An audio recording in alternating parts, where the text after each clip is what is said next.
Tony's Quest for Understanding.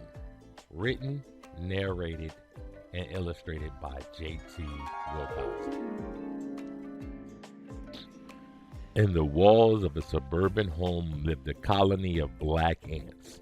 Among them was Tony, a curious and adventurous little ant. Tony had always been cautioned about the dangers of the outside world and the importance of staying with his own kind. Tony's world revolved around the familiar sights and smells of the same old trash can delicacies, empty plates, or occasional crumb droppings. Processed foods again? Yuck! This is not what I crave. If I want to bring my queen something good to eat, then I must go out and be brave. One day while foraging for food, Tony, making a rash and bold decision, decided to venture away from his colony to bring back new food for his queen. Squeezing through a crack in the wall, he stepped into the unknown. His tiny heart fluttered with excitement and fear. But hunger soon took over, and Tony found himself in a pickle.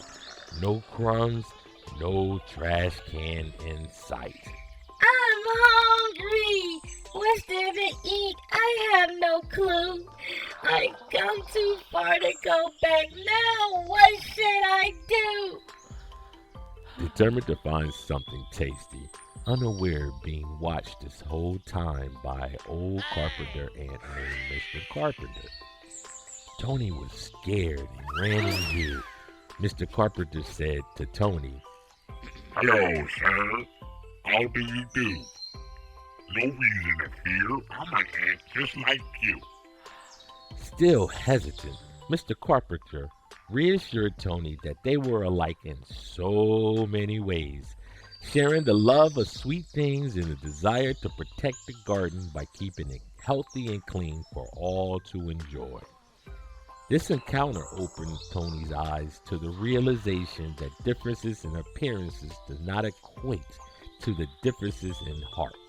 Tony realized that Mr. Carpenter meant him no harm, devouring the seed Tony was given and some nectar for his journey. Tony tasted the nectar, and it was enthralled by its taste. He sucked it down so quickly into his body and stored some for later. Tony thanked Mr. Carpenter and ventured further into the yard. With his newfound confidence, Tony continued his search for foods and encountered a fire ant named John. Startled once again, Tony ran and hid. John said, "There's no reason to fear, so just come on out and let me tell you what a fire ants are really about. I'm an ant just like you. You like sweet things, and I do too." John explained that fire ants help keep the garden clear of pests and gave Tony some nectar for his travels. Tony, loving the sweet taste of nectar, quickly drank every drop, further strengthening the bond and unity between them. On the other side of a rock in the middle of the yard was an Argentine ant named Augie. Startled by Augie, Tony again ducked and hid behind a stone. Augie said to Tony, "No need to fear. I'm not a ghost that go boo. I'm an ant just like you.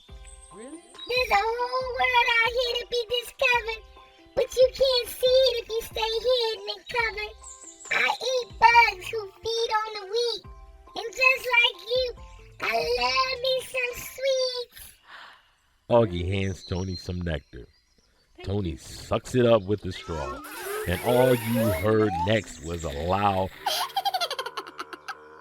spin up. Finally, Tony encountered a big pavement ant named Antoine. Overwhelmed by Antoine's size, Tony quickly got out of his way. Antoine said to Tony, "I see, little ant who's smaller size than me. I'm an ant too. We both enjoy our sweets." Antoine gave Tony more nectar for his trip home, solidifying the notion that despite their differences, they are all ants at heart. Tony, so full of nectar, legs barely able to touch the ground. Antoine waved and Tony was on his way home. As the day drew close, Tony returned back to his colony, bursting with excitement and joy. They all gathered around as Tony shared his sweet nectar and tales of the day, expressing that despite the differences in appearances and roles, they all share a common bond in kindness and similarities, and they're all ants just like me.